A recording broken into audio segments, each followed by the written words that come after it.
My house in Sacramento is small and simple. One living room, a short hallway, a bedroom, and a sliding glass door that leads out to a fenced backyard. It's the kind of place where you can see almost the entire house from the couch. For 3 years, nothing unusual ever happened there. I had neighbors on both sides. Kids rode bikes down the street during the day. At night, the whole block usually went quiet by 10 or 11. Because of that, I got comfortable. Comfortable enough that I stopped thinking about how predictable my life probably looked from the outside. That's something I didn't understand until the night I woke up around 2 in the morning and walked into my living room and realized someone was already sitting there. My evenings usually follow the same pattern. I get home around 6 or 7 depending on the day, make something simple for dinner, shower, and watch television in the living room until I'm ready for bed. My couch faces the TV, and the sliding door behind it leads to the backyard. When the lights are off, the glass acts like a mirror and reflects the room back at you. In September of 2021, I started noticing small things outside that I brushed off. One night, my trash bin had tipped over beside the side gate. I assumed raccoons or wind. Another night, the motion light near the patio flicked on while I was washing dishes. When I looked out the window, I didn't see anyone in the yard. None of that felt unusual enough to worry about. The neighborhood is quiet, but not isolated. There are houses on both sides of me, and people walk dogs in the evenings. It didn't feel like the kind of place where someone would be paying attention to my house specifically. Looking back, there were probably more signs than I recognized at the time. My side gate latch was loose one afternoon when I came home from work. I remember adjusting it and thinking maybe I had left it that way while taking the trash out earlier in the week. Another night, the motion light came on again, and when I stepped outside to look, the backyard was empty. I didn't install cameras, I didn't call anyone. At that stage, it felt like background noise. The night that changed everything started the same as most others. I had worked late and didn't get home until around 8:30. I heated up leftovers, watched half of a show I'd already seen before, and texted a coworker about a case we were both involved in. Around 11, I turned everything off and went to bed. My bedroom is down a short hallway from the living room. When I shut my bedroom door at night, the rest of the house goes dark except for the faint glow from the microwave clock in the kitchen. I fell asleep quickly. Sometime in the middle of the night, I woke up. I didn't wake up to a loud noise. It was the kind of waking where your body shifts from sleep to awareness without a clear reason. At first, I thought I needed water. My room was dark, and for a moment, I stayed still, letting my eyes adjust. The house was quiet in the normal nighttime way. Refrigerator humming faintly, air moving through the vents. I got out of bed and walked down the hallway toward the kitchen. The living room sits between the hallway and the kitchen. Normally, when I step out of the bedroom at night, the living room is completely dark. That night, it wasn't. The porch light from the backyard was on, and a dim orange glow from it spilled through the sliding glass door and across the living room floor. As I stepped into the room, my eyes caught a shape on the couch. At first, my brain treated it like a pile of blankets or something I had left out earlier. Then the shape shifted slightly. There was a man sitting on my couch. He was leaning forward slightly with his elbows resting on his knees. His hands were together, fingers interlaced. He was wearing gloves. For a second, neither of us moved. My mind tried to assemble explanations faster than I could process them. Someone from maintenance, someone who came in the wrong house, a friend who had the wrong address. None of those explanations survived the first few seconds. He was already inside my house. He didn't say anything. He didn't stand up or reach toward me. He just looked at me from where he was sitting.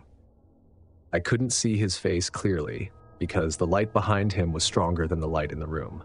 His features were mostly shadow. I realized I was standing in the hallway entrance about 12 feet away from him. My phone was on the kitchen counter behind him. My voice came out louder than I expected. "What are you doing in my house?" The man didn't answer. He tilted his head slightly, like he was studying me. The silence made the moment stretch longer than it should have. I took a step backward. My heart was beating fast, but my legs still worked. "Get out," I said. Still nothing. For a moment, I wondered if he was waiting for me to move closer. That thought broke the paralysis. I screamed. The sound surprised even me. It was loud and raw and filled the room instantly. The man stood up at the same moment. He moved quickly, faster than I expected from someone who had been sitting so still. Instead of coming toward me, he turned and ran straight for the sliding glass door. The door was already unlocked. He pulled it open in one smooth motion and stepped out onto the patio. By the time I reached the kitchen counter to grab my phone, he was already crossing the yard. The motion light clicked on again, flooding the backyard with white light. I saw him reach the side gate, lift the latch, and disappear into the darkness beyond the fence. My hands were shaking slightly as I dialed 911. The operator kept asking me to slow down and repeat my address. I locked myself in the bedroom while I waited for officers to arrive. The house felt different immediately. Every small sound from the vents or pipes seemed louder. When the police arrived, they cleared the house room by room. One of them checked the backyard while the other spoke with me in the living room. The couch still had the slight indentation where the man had been sitting. "Did you leave the door unlocked tonight?" the officer asked. "I think so," I said. "I usually locked it before bed, but that night I couldn't remember doing it." They examined the sliding door and the back gate. "No forced entry," the officer said. They asked about spare keys, contractors, anyone who might know my schedule. I told them no. One of the officers walked through my backyard again with a flashlight. When he came back, he asked how long I'd lived in the house. 3 years, I said. "You keep a pretty consistent routine?" he asked. I nodded. "Lights on around the same time every night?" he said. "Yes." He looked toward the sliding glass door and the patio beyond it. "From the yard," he said, "you can see straight into this room when the lights are on." I hadn't thought about that before. He didn't say much else after that, but I understood what he meant. Whoever that man was, he probably didn't choose my house at random. He had been watching long enough to know when I would be asleep, long enough to know the layout, long enough to sit down on my couch and wait without feeling rushed. I didn't sleep in the house that night. A friend picked me up and I stayed with her for the rest of the week while I had the locks changed and cameras installed. I still live there, but sometimes when I walk into the living room late at night, I glance at the couch before turning on the lights.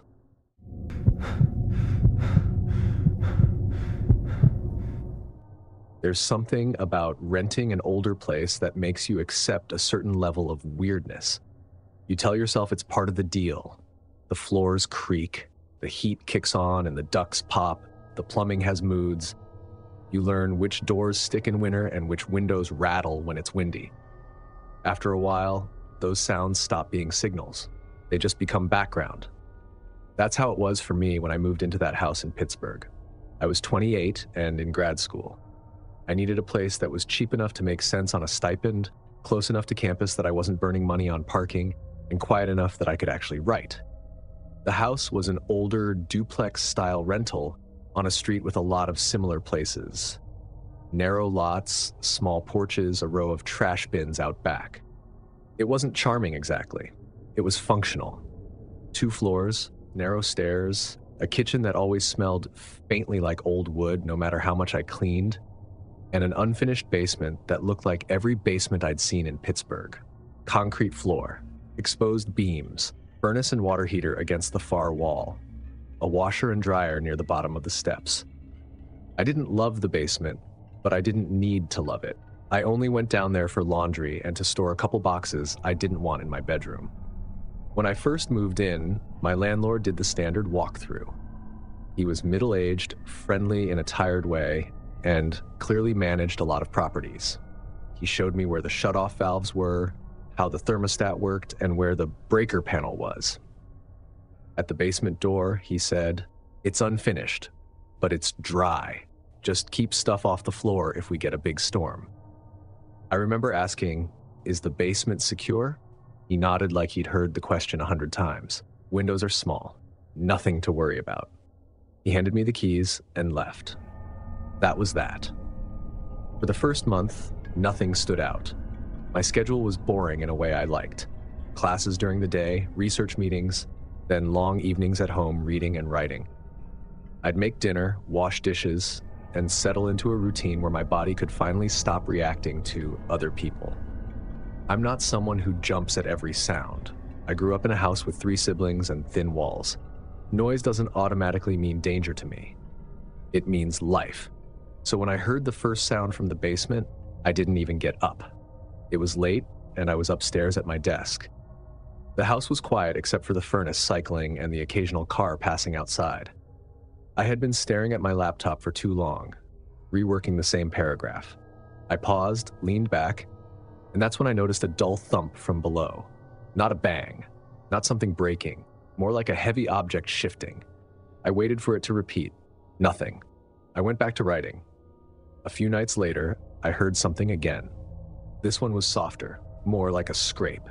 It went for a second or two and stopped. I muted my laptop and listened, sitting still in my desk chair. Silence. I told myself it was probably the pipes or the furnace. The house was old. The basement was unfinished. Sound carries in odd ways through exposed beams and ductwork. I didn't think about it after that, not in a way that changed anything. But over the next couple of weeks, I heard variations of it often enough that I started noticing a pattern without meaning to. It wasn't constant. It wasn't every night. It came in short bursts, one thump, one scrape, then nothing. It also seemed to happen when I was upstairs and quiet. If I was running the sink or watching TV or on the phone, I didn't notice it at all. It was only in those late night stretches when I was working in silence. That made it easier to dismiss. If it was only when the house was quiet, that meant it was probably always happening, and I just wasn't hearing it until everything else stopped. One Saturday afternoon, I decided to do laundry and check the basement more thoroughly while it was still light outside. The basement stairs were steep and narrow. The light switch was at the bottom, which meant you always took the first few steps in darkness. I hated that, but it was normal for older houses. When I reached the bottom and turned the light on, the basement looked exactly the way it always did. Concrete floor, the furnace humming, the washer lid closed. I walked around slowly, looking for anything obvious. Water, broken window, signs of animals. I didn't see anything.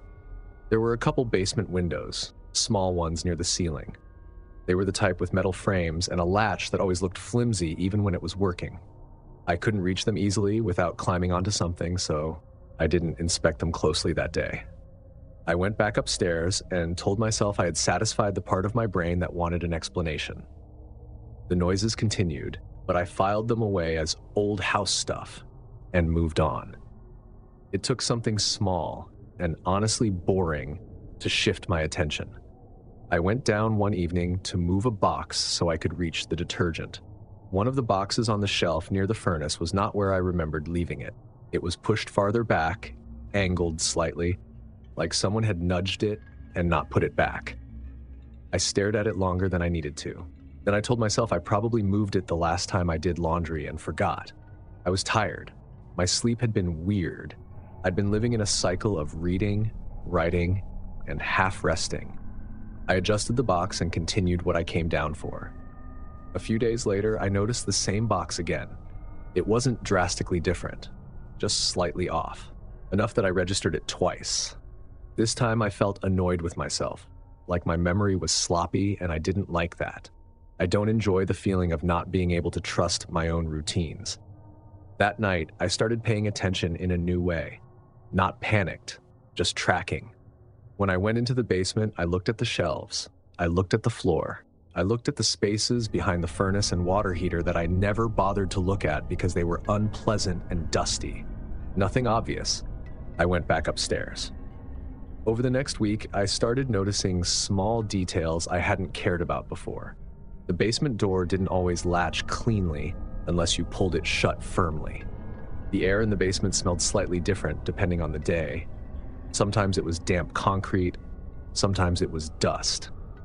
Once, it smelled faintly like food, but I wrote that off as something in the trash upstairs.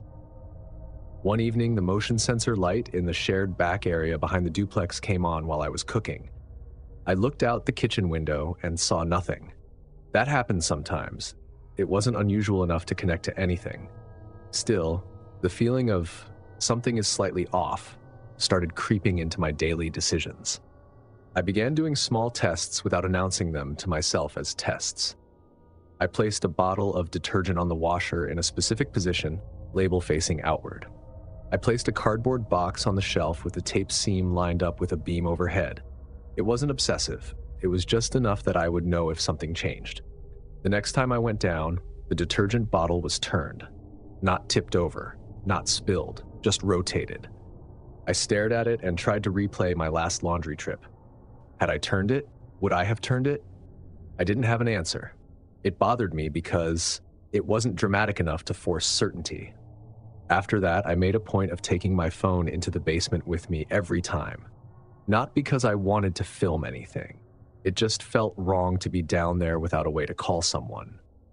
I still didn't have a clear story in my head.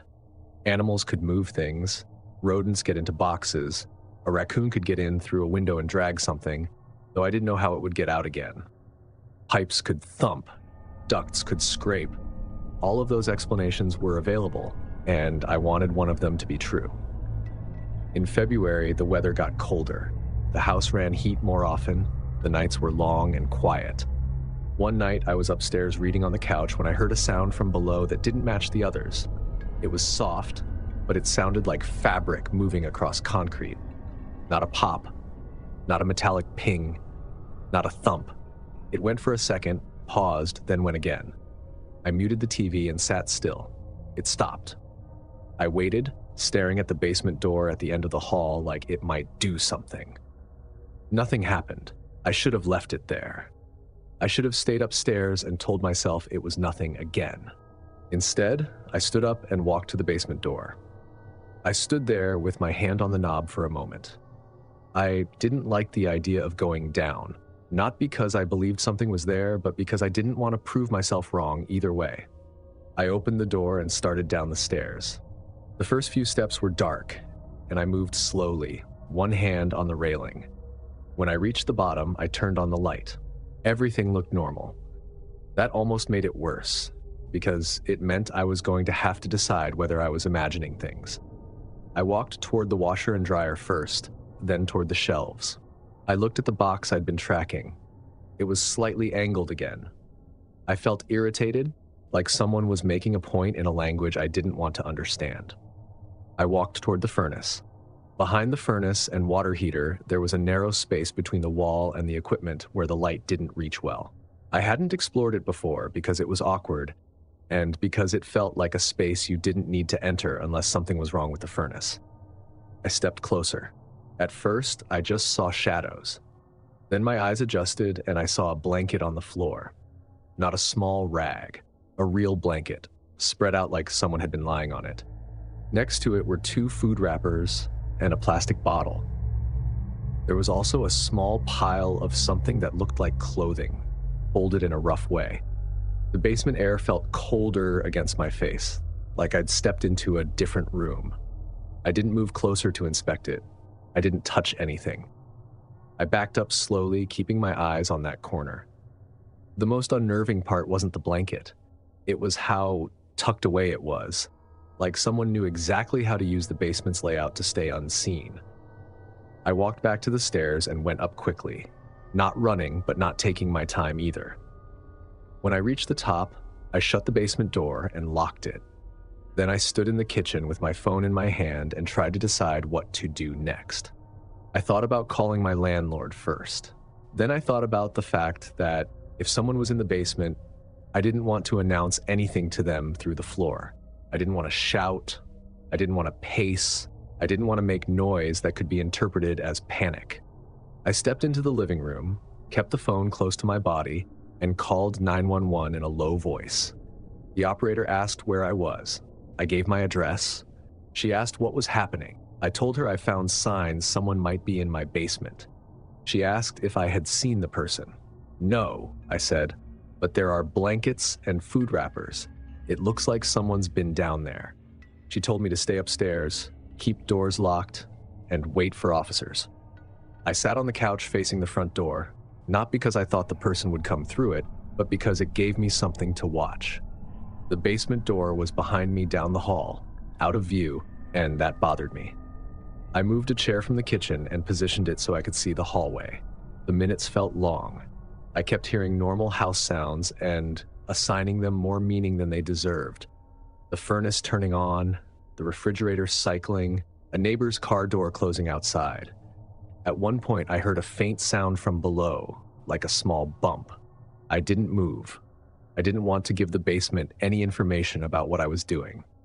When the police arrived, they knocked on the front door and announced themselves. I opened it immediately and stepped back, letting them come in. 2 officers entered and asked me to stay near the front while they checked the basement. One of them asked if I had any weapons in the house. I said no. He asked if I had any pets. I said no. They moved toward the basement door. I stood in the living room listening to their footsteps on the stairs. I didn't hear anything from below. After a few minutes, one officer came back upstairs and said, "We don't see anyone down there." I didn't feel relief the way I expected. My brain immediately went to, if they're not down there now, where are they? The other officer came upstairs and said they found what I described: blankets, wrappers, a bottle. He asked if any of it belonged to me. No, I said. They asked if anyone else lived in the building. I told them it was a duplex. They asked if I knew the neighbors well. I said we nodded in passing but didn't socialize. They went back down to inspect the basement windows. When they returned, one of them told me there was a small window on the side of the basement, partially hidden behind bushes outside. The latch was loose enough that it could be pushed open. He said the frame shifted when he applied pressure. He also said something that landed heavier than the rest. "This looks like it's been used more than once," he said. They took photos. They collected the wrappers. They told me to contact my landlord immediately and have the window secured. They also suggested I stay somewhere else for the night. I didn't argue. I packed a bag quickly. Laptop, charger, a couple changes of clothes. I didn't go back down to the basement. I didn't even open that door again. I left the house with the officers still there and drove to a friend's apartment closer to campus. The next day, my landlord came by with a contractor. He sounded surprised on the phone. He sounded concerned. He also sounded slightly irritated, like this was going to cost him money. They replaced the window latch and reinforced the frame. They added a better lock on the basement door. The contractor said the bushes outside had grown enough over the years that you wouldn't notice someone crouched there from the street. The police followed up once, asking if anything else had been disturbed in the house. I checked closets and cabinets. Nothing was missing. Nothing looked rummaged through upstairs. That detail did not comfort me. It made the situation more specific. Whoever had been down there didn't need my belongings. They needed the space. I finished out the lease because moving mid-semester is hard, but I didn't use the basement again unless I absolutely had to. I started doing laundry at a friend's place. I kept a chair propped under the basement doorknob at night, not because it was a perfect solution, but because it made the door harder to open quietly. I kept the upstairs lights on longer than I used to. I stopped wearing headphones when I studied. By the time the lease ended, moving out felt less like an upgrade and more like a task I had been waiting to complete. On the last day, I carried the final box to my car and stood in the empty living room for a moment, keys in my hand, looking down the hallway where the basement door sat. I locked the front door behind me as I left, and I didn't look back at the house once I reached the street.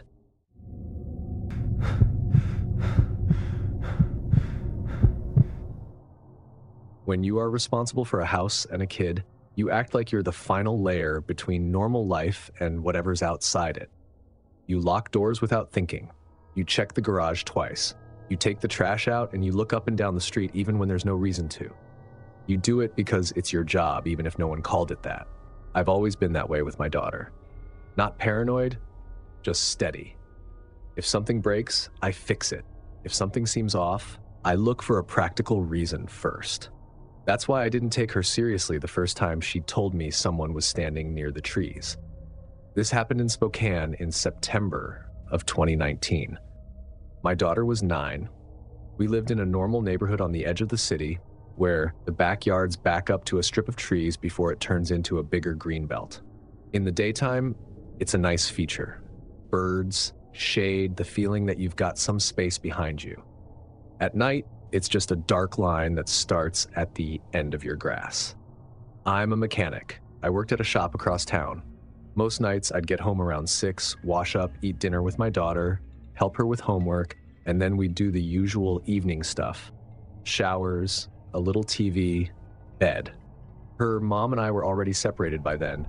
My daughter stayed with me most weekdays because it was closer to her school. It was a routine that worked. It wasn't perfect, but it was predictable. And predictable is a lot when you're trying to keep a kid grounded. The first time she mentioned it, it was a Tuesday night. We'd finished dinner, and she was doing something on the living room floor, coloring or building something with those little plastic bricks. I was at the kitchen counter sorting through mail when she said casually, "Dad, there's a man by the trees." I didn't look up right away.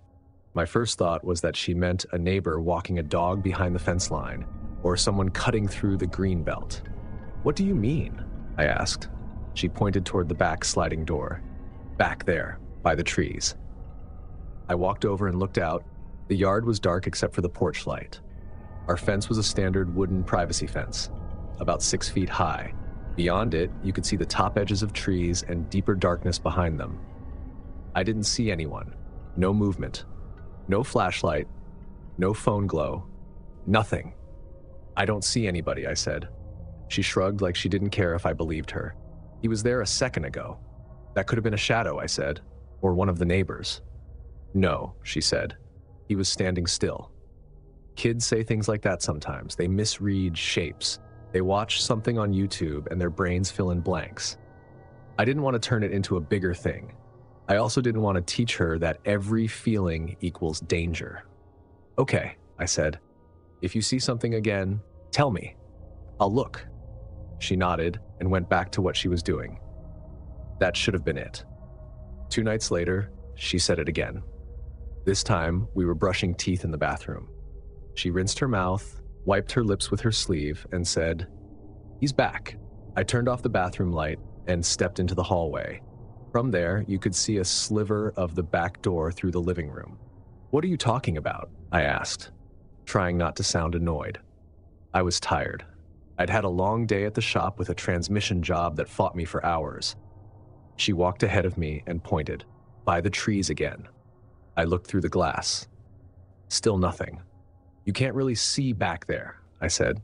"I could," she said. "He was right there." I opened the sliding door and stepped onto the patio. The air was cool. September in Spokane can still be warm during the day, but it drops at night. I stood there and listened. Nothing. No footsteps in leaves, no branches moving, no voices. I walked along the fence line, checking the gate and the latch. Everything was closed. The fence boards were solid. The ground along the fence was mostly dirt and sparse grass where nothing grew well. I came back inside. "No one's out there," I said. My daughter watched my face like she was trying to see if I was lying to make her feel better. "Okay," she said, but she didn't sound convinced. That night, after she went to bed, I checked the locks again. Front door, back door, windows. I did it quickly, without drama, and told myself I was being responsible. The next day at work, I mentioned it to a guy I trusted, partly as a joke. "My kid thinks there's a guy in the trees behind our house," I said while we were closing up a hood. He laughed. "That's how you know she's got an imagination." That's what I wanted it to be. Then Friday night happened. My daughter was in the living room in pajamas, hair still damp from her shower, and I was folding laundry on the couch. She was watching something on the TV at low volume. Everything felt normal. She muted the TV and said, "Dad, he's there." I looked up. "Where?" She pointed with the same exact motion as before, steady and specific. I stood and went to the sliding door. I turned off the living room lamp so the reflection in the glass wouldn't block my view. Then I pressed my face closer to the window. At first, I saw nothing.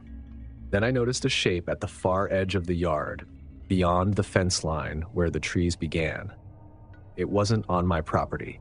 It was farther back, near where the brush thickened. It looked like someone standing still between the trunks. I couldn't see a face. I couldn't see clothes clearly. I could just see that it wasn't a tree, and it wasn't moving the way branches move. My first thought was that it could be a neighbor, someone walking through the greenbelt, a teenager being dumb. I slid the door open and stepped out onto the patio again. The shape didn't move. I took 2 steps into the yard. I said loudly, "Hey." The shape shifted slightly, then disappeared deeper into the trees. I stood there for a moment, waiting for the sound of someone running away or crashing through brush. I didn't hear anything. That bothered me more than if I'd heard obvious footsteps. I went back inside, closed and locked the sliding door, and pulled the curtains. My daughter was watching me closely again. "You saw him," she said. "I saw something," I said. She didn't argue. She looked relieved in a way that made me feel guilty, like she'd been carrying it alone, and now it was shared. I tried to keep the rest of the evening normal. We finished laundry, I made her a snack, we read for a bit, then bedtime. After she was asleep, I walked through the house again, checking locks. I also checked the backyard motion light. It worked. I stood there waving my arms, watching it trigger and shut off. I told myself that if someone was behind the trees, the light wouldn't reach them anyway, but at least I'd know if they crossed into the yard. The next morning, I went outside to take the trash to the curb. The grass was wet with dew. As I walked toward the side gate, I noticed something in the lawn near the fence, in the area that stays a little softer because the sprinklers hit it more. Footprints. Not a clear boot tread, but the shape of soles pressed into the grass. Several of them. They were facing the house. That detail made my stomach tighten in a way I didn't like, because it wasn't an accident. People don't leave footprints facing your windows unless they stand there looking. I followed them slowly, step by step, trying not to smear them. They led to a spot near the corner of the yard where you could see directly into the living room through the sliding door if the curtains were open. It was also the spot where my daughter usually sat on the floor watching TV. The prints stopped there, like someone had stood still for a while. Then they backed away, lighter marks in the grass, and disappeared near the fence line. I checked the fence boards. No broken sections. No fresh splinters. No obvious signs of someone climbing over from my side. That didn't mean they hadn't. A person can get over a fence without leaving dramatic evidence if they're careful. I took pictures with my phone from a few angles, mostly because I didn't know what else to do. Then I called the non-emergency police line. I explained that my daughter had been seeing someone near the trees, and I now had footprints in my backyard facing the house. I told them I wasn't claiming someone had broken in. I just wanted to report it and ask for advice. A patrol officer came later that afternoon. He walked the yard with me and looked at the photos. The prints were less visible by then because the sun had dried the grass and I'd inevitably walked around the area. He didn't act dismissive, but he didn't act alarmed either. "Could be kids," he said. "Could be someone cutting through the greenbelt." "Standing in my yard?" I asked.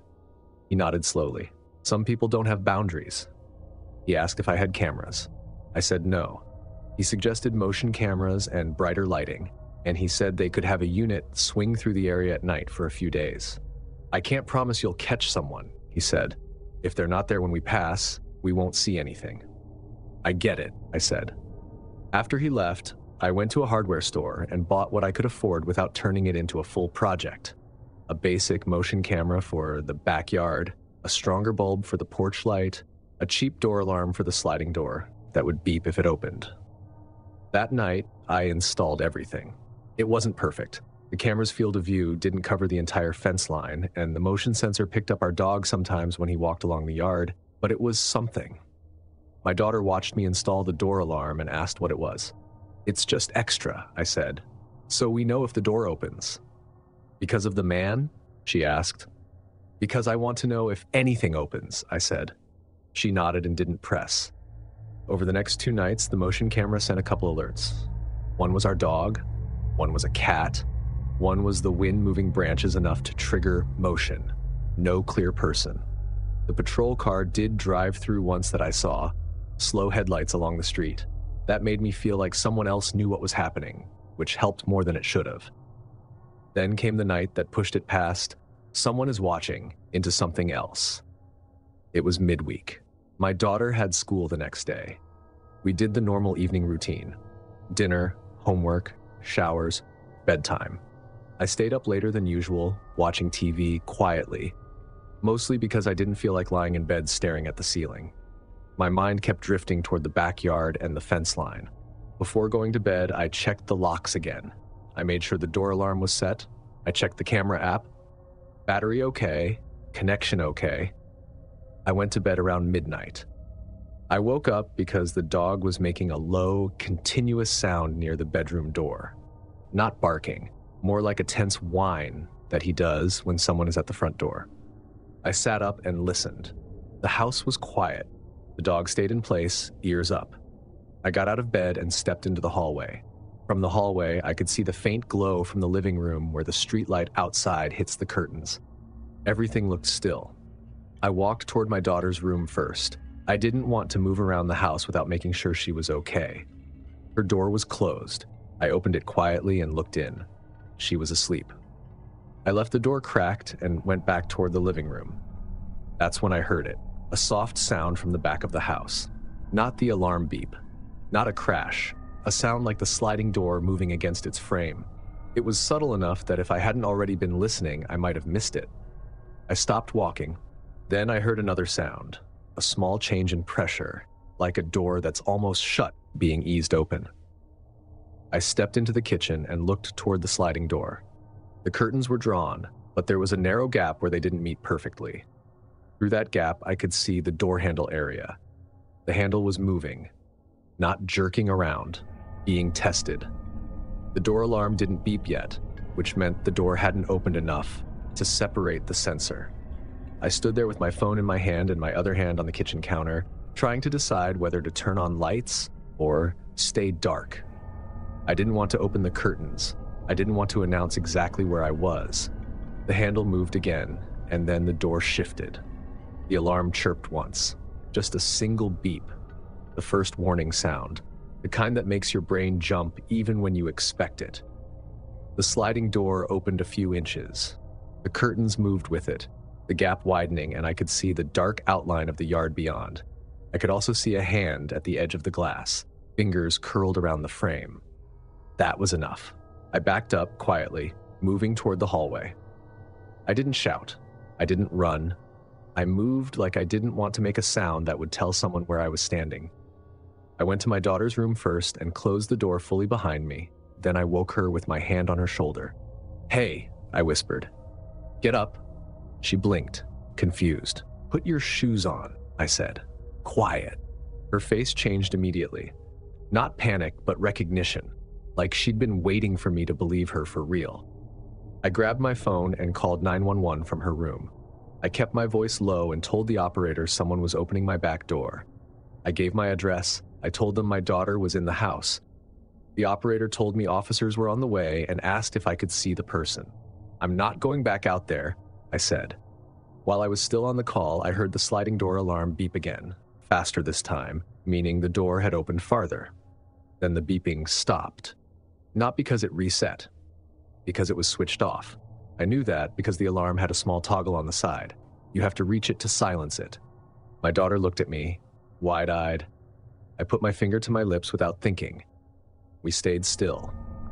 I didn't hear footsteps in the house. I didn't hear drawers opening. I didn't hear anything that sounded like someone moving through the living room. That silence was almost worse because it left room for too many possibilities. I heard the back door slide again, quieter, like someone easing it back toward closed. Then, nothing. The operator kept me talking, asking where we were, telling me to stay put. A few minutes later, I saw red and blue lights flashing through my daughter's curtains. The officers knocked and announced themselves. I opened the front door and stepped out with my daughter behind me. 2 officers entered and cleared the house while another stayed with us on the porch. They checked the sliding door. It was closed. It was locked. The officer came back and asked me to show him the door alarm. I walked him to the sliding door and pointed to where it was mounted. The sensor was still stuck to the frame. The toggle was in the off position. "That wasn't like that earlier," I said. He nodded and wrote something down. They checked the yard with flashlights, walked along the fence line, checked the gate latch. They didn't find anyone. They didn't find a crowbar or a tool. One officer told me it could have been someone testing doors, and when the alarm went off, they left. I didn't argue with him. I didn't have a better explanation that would sound reasonable. But I knew someone had been close enough to reach through a cracked opening and flip that alarm switch. That wasn't a raccoon or the wind. That was a person. The officers asked if we had somewhere else to go for the night. I called my sister, and she told us to come over immediately. Before we left, I walked through the house quickly and checked rooms. Nothing appeared missing. No drawers dumped out. No obvious mess. That didn't help. It just meant the point wasn't stealing. We spent the night at my sister's place. My daughter slept on a couch in her living room with my sister's kids in the next room. I stayed awake longer than I should have, listening to normal house sounds that belong to other people's lives. The next day, I bought better cameras. I upgraded the locks. I added a bar to the sliding door track. I trimmed back bushes near the fence. I asked a neighbor if their camera system pointed anywhere near my backyard. A few days later, a different officer followed up. He said they'd increased patrols again. He also said carefully that unless someone was caught in the act, there wasn't much more they could do. After that week, my daughter stopped mentioning the man by the trees. Not because everything felt safe again, more like she didn't trust that telling me would change anything now. She kept her curtains closed at night. She stopped asking to play in the backyard alone after dinner. I did too. Even when nothing happened for a while, I kept the cameras on. I kept the lights set. I checked the fence line more than I used to. I stopped leaving the living room curtains open when the lights were on. The backyard didn't feel like an extension of the house anymore. It felt like a boundary I had to manage. And every so often, when the dog would stare toward the fence and hold still, I'd find myself standing in the kitchen looking at the sliding door, checking the lock without thinking, like it was something I did now the same way I checked my mirrors when I drove.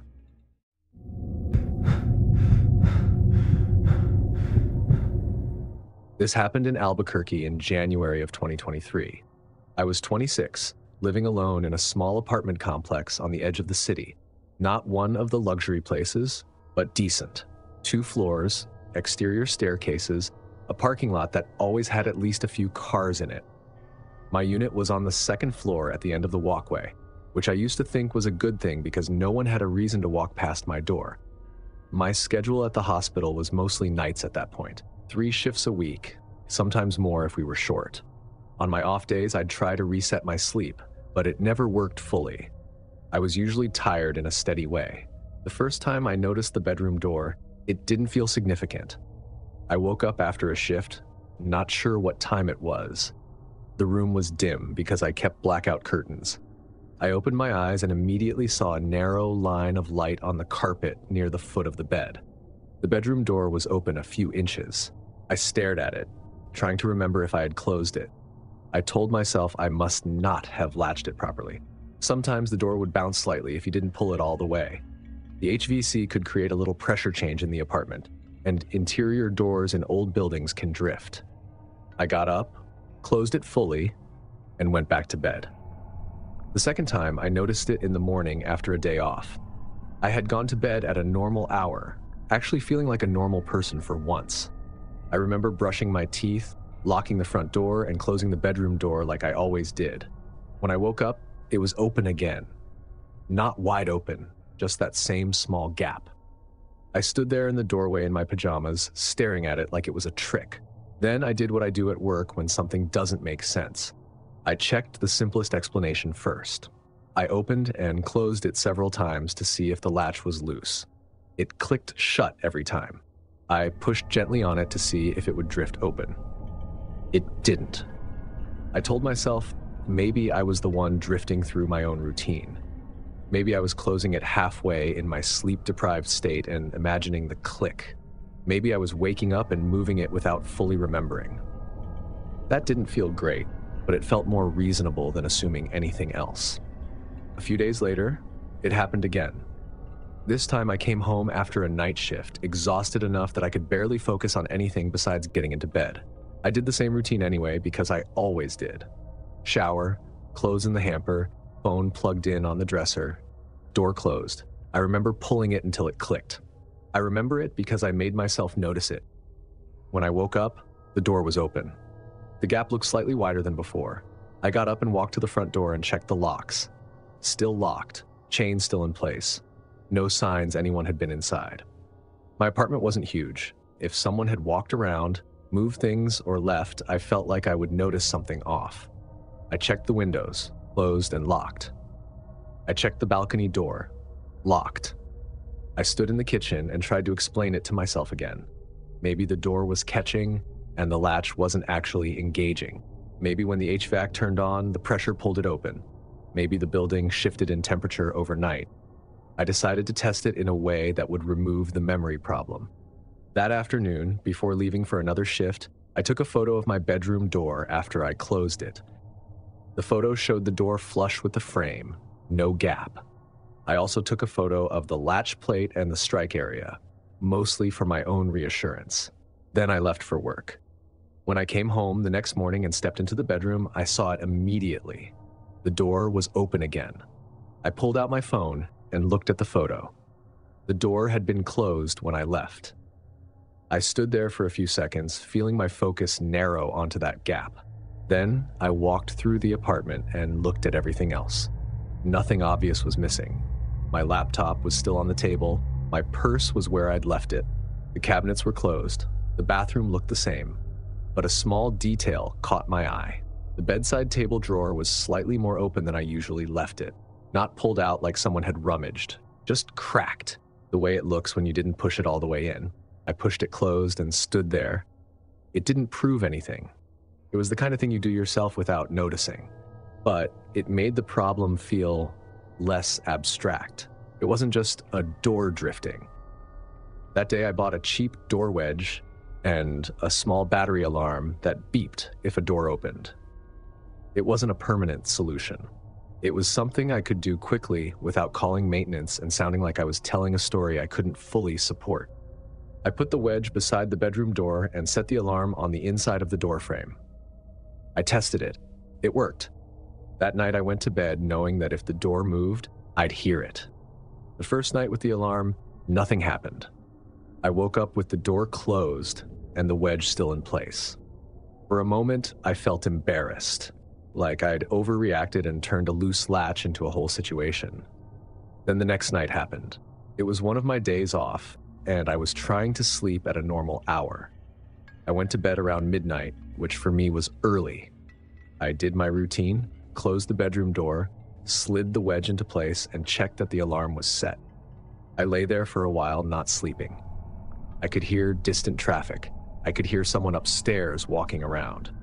Eventually, I drifted off. I woke up because the alarm beeped. It wasn't a long siren. It was a sharp, repeated beep, loud enough to snap me awake instantly.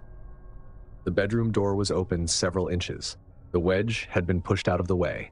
It was lying on its side on the carpet. The alarm was still beeping. For a second, I couldn't understand how the wedge could move unless the door opened against it with enough force to push it aside. Then, I saw the hallway beyond the door. A person was standing there, not inside the bedroom, in the hallway outside, just far enough back that the ceiling light from the kitchen didn't fully hit their face. They were facing into my room. They weren't rushing toward me. They weren't speaking. They were just there, looking. I sat up quickly and grabbed my phone from the nightstand. The person shifted backward, not running, not stumbling, just stepping away from the doorway. Then they moved out of view. The alarm was still beeping. I got out of bed and moved to the door, but I didn't step into the hallway. I kept the bedroom as a boundary. I slammed the door shut and locked it. My hands felt steady enough to dial, but my fingers were clumsy. I called 911. While the phone rang, I pushed the wedge back into place and turned the alarm off so I could hear the operator. When she answered, I gave my address and told her someone had been in my apartment hallway looking into my bedroom. She asked if they had a weapon. I said I didn't see one. She asked if they were still inside. I said I didn't know. She told me to stay in my room with the door locked until officers arrived. I sat on the edge of my bed with the phone in my hand and listened for movement. I could hear my own breathing. I could hear the building settling and the faint sound of someone's TV through a wall, but I couldn't hear footsteps in my apartment. When the police arrived, they knocked and announced themselves. I didn't open the door until I heard them clearly and confirmed through the peephole that they were uniformed. They entered and swept the apartment. They checked the front door, no damage. They checked the windows and balcony door, locked. They asked if I had left my door unlocked earlier in the night. No, I said. They asked if anyone else had keys. No, I said. They asked about maintenance. I told them maintenance had access during the day, but not at night, and they would usually leave a notice if they entered. They looked at the bedroom door wedge on the floor and the alarm device. One officer asked me to demonstrate how I set it. I showed him. He tested it and said it worked. Did you actually see the person? He asked. Yes, I said. In the hallway. What did they look like? He asked. I described what I could. Adult height, dark clothing, no clear facial features because of the lighting. They took a report and suggested changing locks and talking to the apartment management. I didn't sleep after they left. The next morning, I called the leasing office and asked about lock changes and who had key access. They gave me the standard answers: maintenance, management, emergency access. They offered to rekey the lock for a fee. I paid it immediately.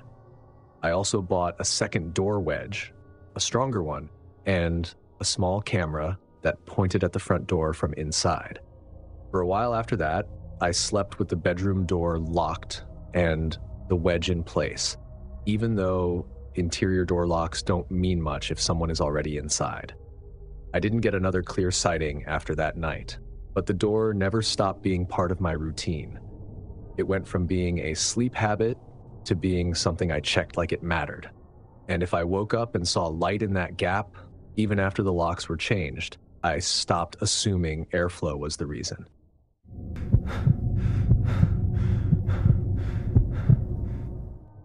There are certain parts of a house most people don't think about very often.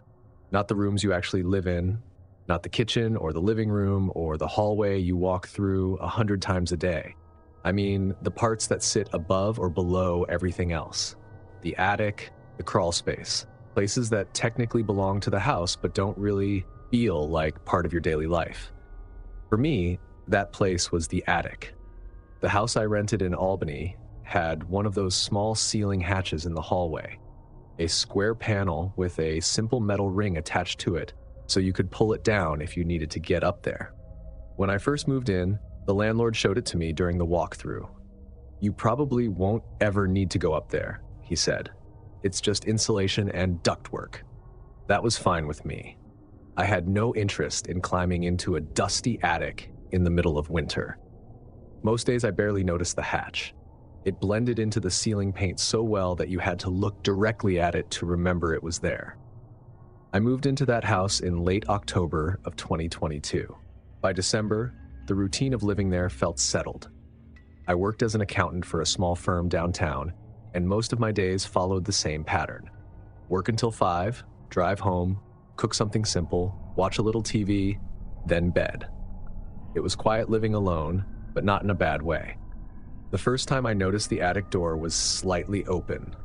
I assumed I had simply missed it before.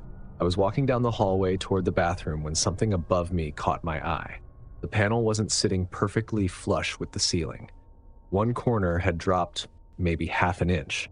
Not enough to look dramatic, just enough to notice. I stood there for a moment staring at it. Then I reached up, pressed the panel, and it slid back into place with a soft click. The latch felt loose. I figured it had shifted with the change in temperature. Albany winters can move things around in older houses. Wood expands, metal contracts, hinges get stiff. I didn't think about it again. A few days later, I came home from work and saw it again. Same corner, same small gap. This time I stood beneath it longer. I tried to remember if I had touched it earlier that morning. Maybe I had bumped it while carrying laundry down the hallway. Maybe it had never closed properly the first time. I pushed it shut again. The latch caught. Problem solved. Except it wasn't. About a week later, I noticed it again when I was heading to bed. The hallway light was on, and the small shadow around the panel made the gap more obvious. I sighed and reached up to push it closed for the third time. This time, I jiggled the panel a little to make sure it was secure. It held. I went to bed thinking the hinge probably needed tightening and that I'd mention it to the landlord eventually. But over the next 2 weeks, the same thing kept happening. Not every day, not even every other day, just often enough that it started to bother me. I would close it before work. When I came home, it would be open slightly again. Always the same amount, always that same corner, dipping down. Eventually, I convinced myself it had to be a hinge issue. Maybe when the furnace turned on, the pressure change in the house shifted it slightly. I tested that theory by pushing the panel up harder one afternoon, holding it in place for a few seconds. When I stepped back, it looked perfectly aligned. The next morning, it was open again. At that point, I stopped thinking about hinges and started thinking about gravity. Maybe the latch simply wasn't strong enough to hold the weight of the panel. So one Saturday afternoon, I grabbed a small stepladder and climbed up to look at it more closely. The hallway ceiling was low enough that I didn't need more than 2 steps to reach it. When I pressed on the panel, it swung downward easily. A wooden ladder folded down from inside the hatch. I hadn't realized the attic access had a ladder attached. Dust fell from the opening as the ladder extended. I stood there staring into the dark space above. The attic smelled like insulation and cold air, the kind of dry, dusty smell that makes you want to step back immediately. I didn't climb up. Instead, I looked around the opening from the ladder and checked the latch mechanism. It looked simple, a metal clasp that caught when the panel shut. Nothing obviously broken. I pushed the ladder back up carefully and closed the hatch. It latched again. For a few days after that, the attic door stayed closed. Then, one night I heard something. It was late, probably around midnight. I was sitting on the couch working through some paperwork when I heard a faint sound above the ceiling. Not directly above me, more like somewhere above the hallway. A slow, shifting noise, almost like someone adjusting their weight on a wooden surface. I muted the TV and listened. The sound stopped. I stayed still for a while, waiting to see if it would happen again. Nothing. My first thought was animals. Squirrels sometimes get into attics, especially in winter when they're looking for warm places to nest. I had heard stories about it from coworkers. I stood up and walked into the hallway. The attic hatch was closed. Everything looked normal. I stood beneath it for a moment, staring up.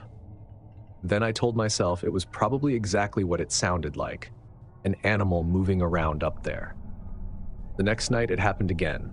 This time the sound lasted longer. A soft, dragging noise followed by a faint creak. Not scratching like claws on wood. Something heavier. I stepped into the hallway again and looked up. The attic hatch was slightly open, that same corner. My chest felt tight in a way that didn't match the animal explanation anymore. Animals don't open attic hatches. I stood there listening. The noise above stopped. The silence that followed felt heavier than the sound had been. I went back into the living room and grabbed my phone. I thought about calling the landlord right then, but it was late, and I didn't want to overreact if the explanation was something simple. Instead, I decided I would check it again in the morning. That night, I locked my bedroom door before going to sleep. I don't normally do that.